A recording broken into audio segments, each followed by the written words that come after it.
Ricky Donnell Ross was born in Los Angeles on January 26, 1960. He was a good kid who played tennis.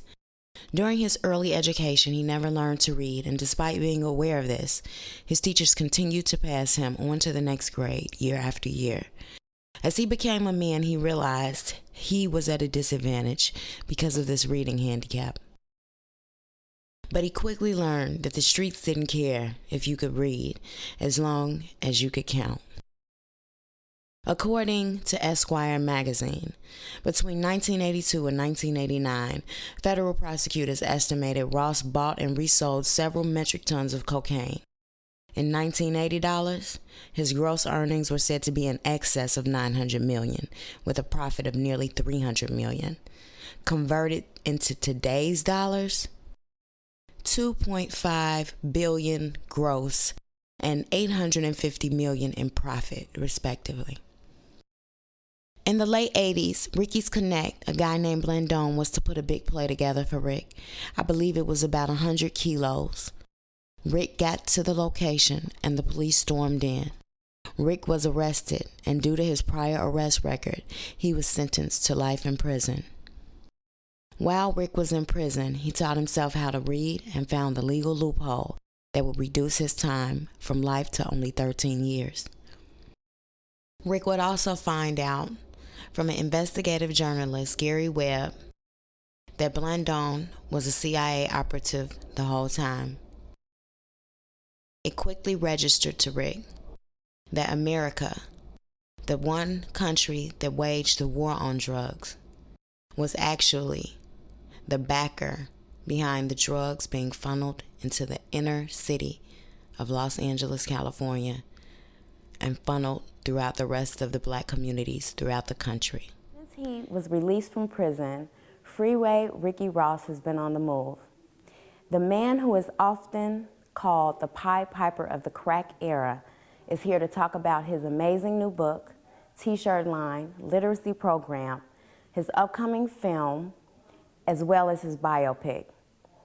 He'll be talking about all of that today. Let's welcome Freeway Ricky Ross. How you doing, Mr. Ross? I'm good. How are you? I'm fine. Is that what should I call you? It don't matter. Just call me. Okay. Freeway Rick Ross. Just don't call me late. Okay. Is Rick all right? Rick is okay. Okay. Well, Rick, just let me say, first of all, it is a pleasure to meet you, and I'm thrilled to do this interview. I was following your story for some time. Yeah. And I recently came across the movie Kill the Messenger. And that told your story from the perspective of an investigative reporter, Gary Webb. Yeah. And Webb was the first to expose the CIA's involvement in the drug operation which you ran. Well, well, not my operation, because really when you look at the whole picture, I was just like the smallest guy on the totem pole. You know, this went all the way up to the White House. So right. I don't know if you could say it was my operation or the government's operation or the Nicaraguans' operation. It was, it was some powerful people involved. So. Well, first of all, let's talk about the great things you have going on. You have your book. If we could show everybody your book. It is in the marketplace right now. It is. So you all definitely go out there and support it. It's a great book. Bestseller on Amazon, Kindle, Nook. The Untold Autobiography of Rick Ross. Tell me, when you got the first copy in your hand, what were your thoughts? Dream come true. You know, when I wrote this book, I was in prison. Really? With a life sentence, yeah. And I had read about Tookie Williams. I was reading the newspaper, and Tookie Williams had got nominated for a Nobel Peace Prize. Wow. So I'm like, wow, my big homeboy got nominated for a Nobel Peace Prize, Wow, how amazing was that? A guy from South Central Los Angeles, well, really from Louisiana, but he grew up in South Central LA just like I did. And I was like, man, if he can do it, I can do it too. So I just started taking my notes down, and then I started, getting books on how to write a book, and I just started, man. And to get that first copy in my hand was like, you define all odds. You know? Wow. So now you are looking to get funding for your documentary by Mark Levin. It's called Cracking the System, right? It's done now. Oh, get out of here. It's done? Yeah, it's done. It's in the can right now. Really? Mm-hmm. Oh, that's wonderful. Yeah, Mark, me and Mark, we put it together. You know, it was a long journey. You know, a lot of hardship trying to raise money, and you know, money's really hard to get out here. Even with somebody like Mark, you know, who is as decorated as he is, you know, when I picked Mark to direct it, I thought it would be a lot easier. You know, you got this big name documentarist who's done for HBO, Showtime. Because he co-wrote Blow, right? No, Nick Cassavetes co-wrote Oh, Blow. okay. That's for the movie script. Oh, Nick did my movie script, and Nick wants to direct the movie. Oh, okay. Mark did Banging in Little Rock, The Obama Theory. Oh, okay. For BET. He did Chicagoland, that just came out not too long ago. I know you know about Chicagoland. Yeah. What's up, Chicago? Wow, Hunnits. Yeah, what else did he do? Slam, Brick City. I mean, he's well documented, decorated. He's won, I don't know what the prize is called for documentaries, like 4 times or something. So, Oh, wow. So he's very decorated, and I was like, well, I know if I get this guy on board, and it's going to be a slam dunk. But it still was a battle. Really? Now, with the biopic, now I know Nick Cannon is going to play your role. That's why I like to play my role. And so why did you choose Nick? Nobody believes that Nick could be a drug dealer. That it is going to be quite interesting to see, you know, for him to bring that role alive. It's going to be a lot of work. Well, I think that the most important part is the naive part, that Nick can bring the naive part to the table. And, you know, he'll give it that little edge that everybody be like, this guy ain't going to be a drug dealer. So when you say naive, are you saying like to an extent you had a bit of naivety when you went into the game? Absolutely. I didn't know nothing. Really? I was green. I didn't know what color it was. I didn't know what it smelled like. I didn't know how to put it in a bag. I didn't know nothing. You know, basically, street people taught me everything that I learned about selling drugs. Wow. I was a tennis player. Wow. Had never drunk a beer, never smoked a cigarette, never smoked a joint. Wow. So I was totally New. naive to all that. You know, only Really? thing I knew was how to hold a tennis racket and how to hit a tennis ball. Now you also have your music label. Rick Ross Music Group. Okay. What are your artists? Have you signed some artists, and who are they, if so? Yeah, right now we got about 15 artists we're working with, but our main 2 artists right now is Blue Marley, who was here with me tonight. Shout out Blue Marley. Miko, RX. Who else we got right now on the label that I can think of? My mind is bad. I'm doing so much I can't remember. And all the rest of y'all, shout out to all y'all, because I didn't remember your name. Don't take it personal. I've been on a long trip. I just got back from New York with Reverend Jesse Jackson and Rainbow Push Coalition. They put on an economic summit to unite hip hop. That's interesting. Yeah. Interesting. Now you also have the T-shirt line. I do. And that's doing well too. It is. We're getting ready to go into a full-blown clothing line. Right now, what we're doing is we're getting ready to have a contest where we're looking for young. We do want young. We don't want none of y'all old ones who already got jobs. Sorry. We want to give some young people a chance, you know, to where they can come in, make some clothes, and get a job from us. You know, Okay. we're gonna hire them to be designers on our label. So we're working on that right now. Hopefully we'll be launching that contest in the next month or so. Now, one thing I wanted to ask you about, now you kind of crossing over into the music industry. You got all the rappers that pretend like they drug dealers. Now you have crossed over into the music business. Yes. Do you see any similarities between the dope game and the music game? We've been taking from each other. You know, the rappers used to take from us. You know, I did the documentary with Ice-T, Planet Rock. Okay. Where they talked about, you know, they had just all the rappers from RZA, Snoop Dogg, and they all talked about how they want to dress like the drug dealers used to dress. They want to do the things that the drug dealers were doing. Well, now drug dealers want to do what rappers did, because the rappers took our mentality. You know, Eazy-E them basically took what we were doing in selling drugs and started using it for music. So now we want to take that same mentality and do music. So they feed off each other. And that's probably why so many of our young rappers rap about selling drugs, even the ones who didn't do it. Now, so a lot of people know that I have a degree in sociology, and so in our field of study, we look at things on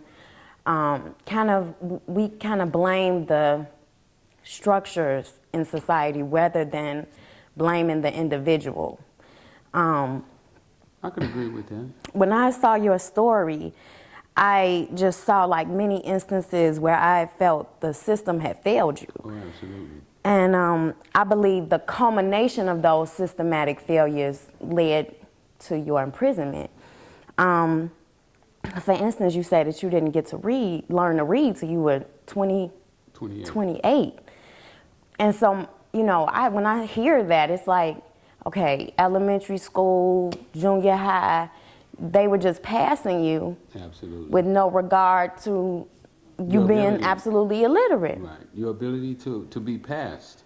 You know, maybe your ability didn't allow you to be passed, or you shouldn't be passed. But you know, a lot of times our teachers don't care in our communities about our kids. I believe, and you know, maybe I'm wrong, and not all teachers, you know, don't get it wrong that I'm saying this about all teachers, but a lot of times the teachers who come to our community don't really care about our kids. They're more concerned with getting a check, you know, and getting out of the ghetto. I mean, so do you feel that the Los Angeles school system failed you? Not just the Los Angeles school system is failing. I mean, it's failing all over the country. You know, 65% of the guys in prison can't read. Wow. And this was federal prison, so these guys are from all walks of life, from Atlanta to New York to Philadelphia to Chicago. So it's not just Los Angeles, it's a nationwide problem. Now, a lot of people know that you were one of the biggest drug dealers in America. What many people don't know is that your $1 million a day operation was essentially funded by the Reagan administration and the CIA.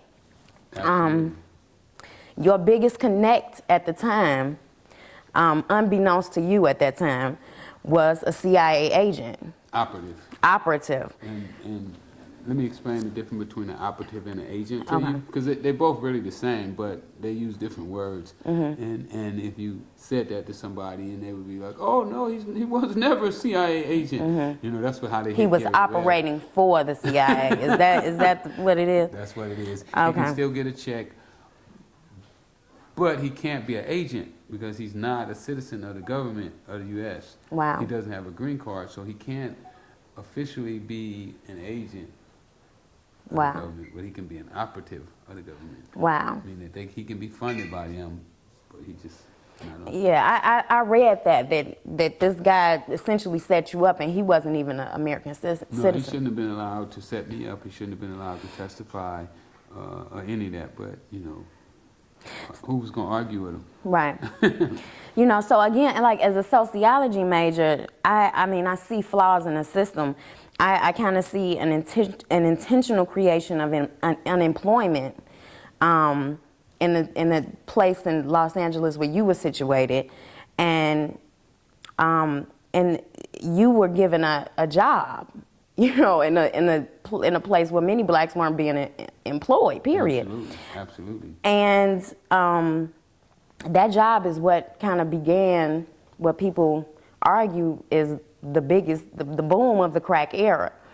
Definitely there was the boom and the beginning of the crack epidemic that eventually spread across the country. Because what happened is once the Crips and the Bloods got a hold to it, they found out that, you know, cocaine was more expensive in different parts of the country, and they went to the money. And so I kind of see it as a government who supplied cocaine and created a climate for the success of the selling of it.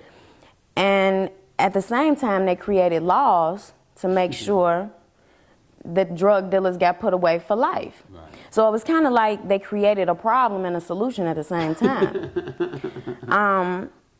Now that you know the depths of that conspiracy and the part you play in carrying out what was a political plan, how do you feel the government failed you as a citizen? Well, absolutely, the government is failing. I mean, the government is failing right now, today as we speak. I don't understand how anybody can bring the drugs into the country, then turn around and prosecute the people who they brought the drugs in for selling the drugs that they brought in. Even though the court said, nah, it don't matter who brought it in. What we're doing today is we're dealing with you and what you did. Wow. And you sold drugs, so you're going to prison. So definitely, it's mind-boggling how citizens are sitting back and allowing this to take place. Now, we often hear rappers refer to drug dealing as trapping. They say, meet me at the trap when they get calls or whatever. What do you think about the glamorization of drug dealing by rappers and the branding of the word trapping? It seems that the lure of drugs has been clearly identified as a real trap for black men, but the youth are kind of being sold this idea of trapping, and they, instead of looking at it negatively, the mainstream kind of media has put a positive spin on it through the rappers. What do you think about being part of one of the biggest traps in American history? How do you feel about the glamorization of drug dealing and them using the language trapping? Well, you know, right now we got 600,000 black men in prison for nonviolent drug offenses. That saddens me. Even though Obama changed the law to 18-1, I felt that he should have made it. And that's still like really high, right? It is still high. What was it initially? When I saw that and I was like, Obama changed it to 18-1, I was like, Jesus, what was it? 100-1. Oh my God. Yeah, it was 100-1, meaning that there's guys right now that since Obama changed the law 18-1, but didn't make it retroactive either. Do you think that if you had learned to read early in your childhood, it would have changed the direction of your life? Well, it would have gave me options. I believe that what we need for our kids is options. A lot of times I go and speak, people get on me because I don't tell our kids not to sell drugs and not to use drugs. But what I do is I try to give people the information to make logical decisions. I think people get turned off when people who try to tell them what to do and how to do. You know, everybody want to live their life the way they want to. But I believe if we give our kids options to make logical decisions, then they'll be okay. What would you tell, what do you think we as black people, and especially the youth, need to learn from your experience? If it would be one thing you could name. Well, the most important thing is that you have to know, and you should know in any business that you go in, you should know the beginning, the middle, and the end. In my situation, I only knew the beginning. I went in because my big homies told me that I was going to have nice cars, big houses, and pretty women. So that's why I went in. Nobody never explained to me that I would be getting a life sentence without the possibility of parole, that I would be sitting in a high-rise building overlooking the ocean in a cell that's about 4 feet by 10, 23 hours a day, that I'd be eating a certain kind of food that was not the kind of food I wanted to eat, behind selling drugs. Wow. Okay. And so what was the hardest part about you being incarcerated? Well, from the beginning, you know, you have to get used to just being incarcerated. But in the end, you know, one of the biggest parts is not being able to be productive. Mm-hmm. You know, when you take a person and you kill his productivity, they start to have low self-esteem about themselves. Mm-hmm. So I would say not being able to be relevant, not able to be productive. Once I learned how to be productive inside of prison, my time got a lot easier. Mm. And it was in prison that you learned how to read, and it was also in prison that you basically read yourself out of prison because you got into the law books and I did. and you kind of uncovered the fact that you had been charged for Incorrectly. right. Incorrectly. And I learned myself in prison. You know, I was able to go back over my life. And this book is a reflection of what I saw that I did inside of my life. You know, from how I started in the drug business with $125 to up until the days that I was making $3 million a day. Wow. I put it in the book so that people would get the tips and the ideas of what I did and what it took. And I believe that those skills are transferable. I don't think that you can just use those skills for selling drugs. I think they transfer across lines. I use those same skills against my criminal case. And I'm using them right now, today, in my business life. Which experience did you value most? Your rise to be a notorious drug kingpin, or the experience you had as an inmate learning how to read for the first time? I mean, you know, both of them are experiences that I wouldn't get back if I could. You know, people ask me if I could redo my life, what would I do over? And I wouldn't do anything over. You know, right now, I love who I am today. I enjoyed all my experiences, good and bad. You know, the days that probably was the worst day of my life is when the judge gave me a life sentence and my mom fell out in the courtroom. I embrace it. And you know, that's who I was, and this is who I am. And you're a family man. You're married and you have 2 kids? Yes. What's your wife's name? Myosha, And your kids? Bryson, and Jordan. Oh, okay. And how do you explain your story to your kids? How old are they?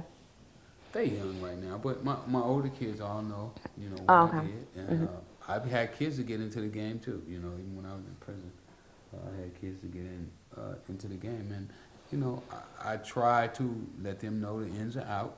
And even when I was in prison and my sons told me that they were going to get into the drug business, you know, I told them, hey, come down. Let me give you all the game you need so you know what you're getting into.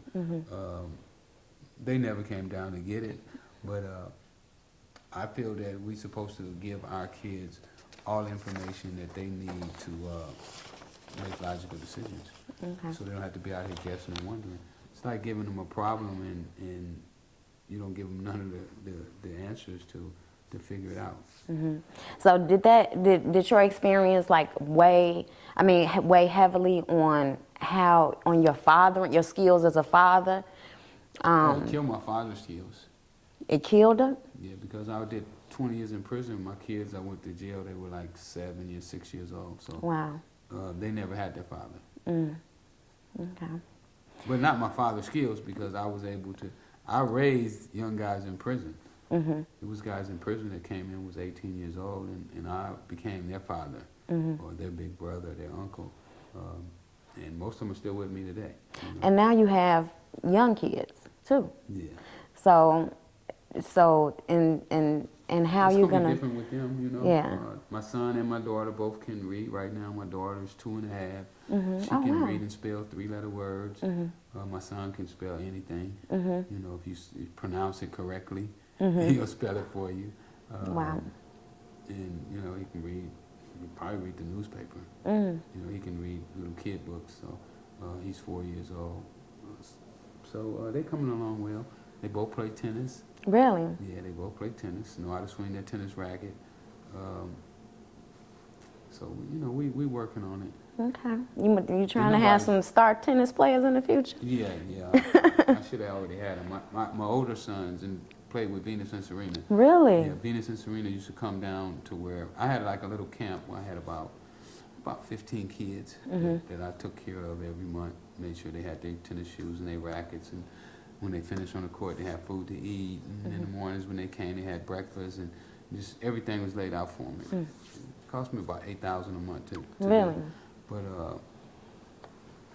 I had a kid to get ranked #1 in the nation. Wow. Matter of fact, he still practice with Serena right now today. When she comes to LA, she calls little George, and they go and work out together. So, So we might see some Rosses in Wimbledon. we might, you know, it's hard work though. You know, I ain't gonna necessarily force them to do the work that it really takes, because being a pro tennis player is like really, really grueling. You know, you gotta run like 5 miles every day. You gotta be doing push-ups, sit-ups, jumping jacks, and then you have to be on the tennis court like 4 or 5 hours every day. Okay. So it's a lot of work, you know, and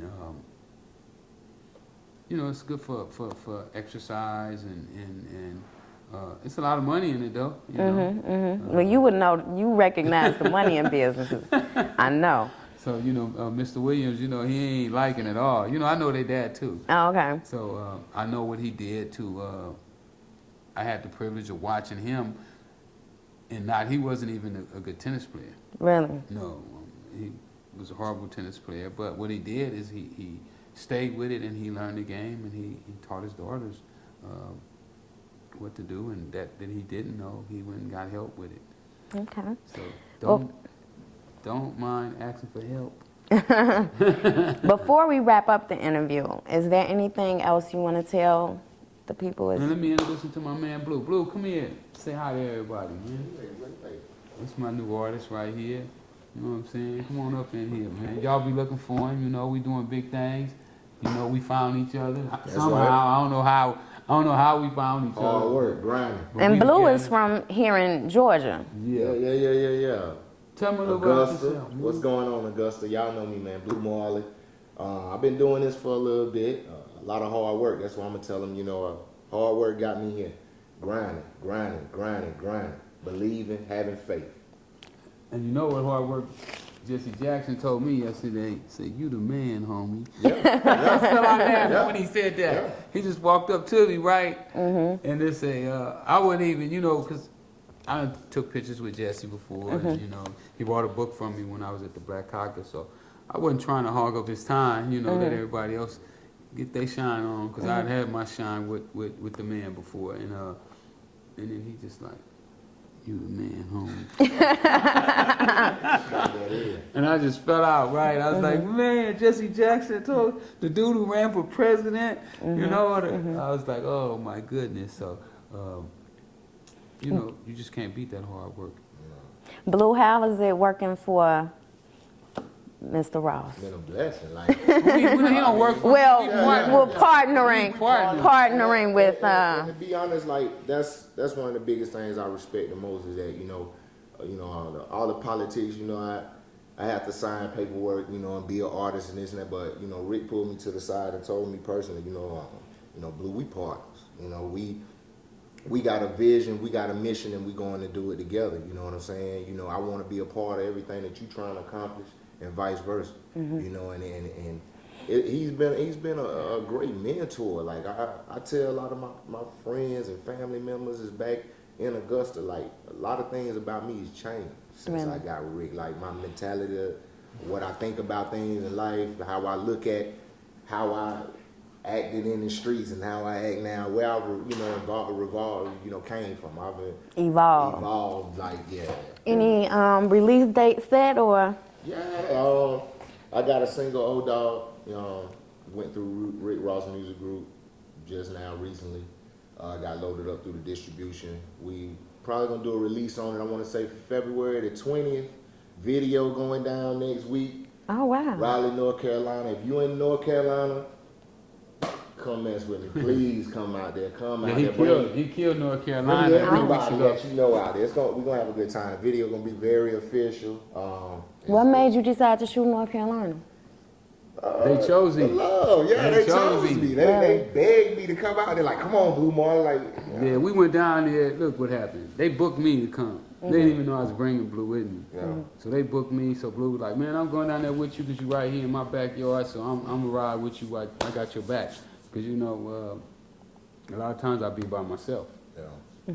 So Blue, like, I'm riding with you. So he jumped in the car, we rode down there. So we doing our little thing, you know, at the party. And I was like, man, Blue, bless the mic, man. Yeah. So Blue jumped on the mic, and the club got to jumping, and he jumped off the stage and went down in the audience, and the whole club is like, this yeah. They all with him, and the club owner come over there, man, he hot, he hot, he hot. Wow. You gotta steady come back down here. So I was like, man, that's on you and him. You know, y'all neighbors. So they did their thing, set it up, and then next thing I know, he called me, man, they want to do the video down there and everything. I said, let them if you want to. So we there. I don't know. Maybe the drill will have to be down there to catch exclusive footage of the video. We'll see. Anybody available to come, please be there. Well, I want to thank you, Rick, for taking the time to come Give me a hug, too. and interview with me. It was such a pleasure. And Blue, thank you as well. Oh, thank y'all very much. And all the drill readers and followers, this will be coming straight to y'all, hot off the presses as soon as I get through editing. Peace. Peace.